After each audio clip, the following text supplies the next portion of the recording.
ఏ bore కొడుతుంది, అట్లా సినిమాకి పోదాం పారా. ఏ సినిమాకి పోదాం?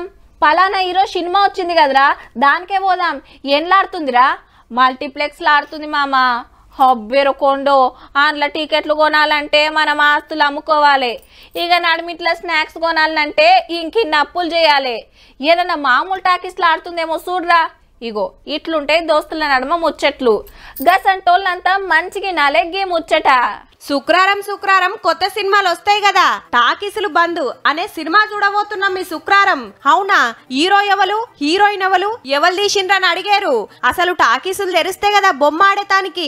10 రోజులు బంద్ పెడుతున్నారు. పెద్ద సినిమాలు లేవు, చిన్న సినిమాలు చూస్తానికి రారు. లాసుల నడపలేమని. లెక్కకైతే ఎండాకాలంలో పోరలకు తాతీలుంటాయి కాబట్టి తోపు హీరోల సినిమాలు వస్తుండే. ఈ తాపకు ఒక్కడి సుత లేదట.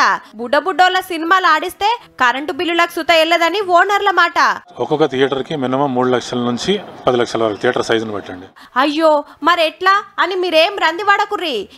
ఎన్ని పోతలేవు, సినిమా చూడాల్సిందే అనుకుంటే మల్టీప్లెక్స్ లకు పోర్రి, కుళ్ళే ఉంటాయి. ఇంట్లో 3-4 పరదలు ఉంటాయి.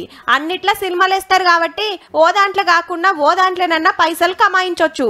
కానీ సింగిల్ పరద టాకీస్ లా అట్లా కాదాయే. 10 మందికి టికెట్లు ఇచ్చినా నడపాల్సిందే. ఏసీలు, ప్రొజెక్టర్లు, కడమ ఖర్చులు ఉత్తగైతాయా? మళ్ళా డిస్ట్రిబ్యూటర్లకు ఇచ్చే పైసలు ఏ మూలకు సరిపోతలేవు. కిరాయిలు పెంచాలని ఇంకో డిమాండ్ ఉంది. ఇంకో దిక్కు కొత్త ఓటీటీలు రావట్టే. ఇంట్లుండే కొత్త సినిమాలు చూడొచ్చాయి. ఒక్క సినిమా పెట్టుకునిరా అంటే పరాకతిగా చూడొచ్చు ఇంటోళ్ళంతా. అప్పట్లా ఎడ్ల బండ్లు, ట్రాక్టర్లు కట్టుకొని పోయేది. ఇప్పుడు టాకీస్లే బంద్ అయ్యే కథ కాబట్టే. అప్పుడు ఎట్లుండే, ఇప్పుడు ఎట్లుండేదని టాకీస్ బంద్ పేరు మీద ఓ సినిమా తీస్తే మల్టీప్లెక్స్లనో ఓటీటీలనో సూపర్ ఆడేటట్టుంది పో.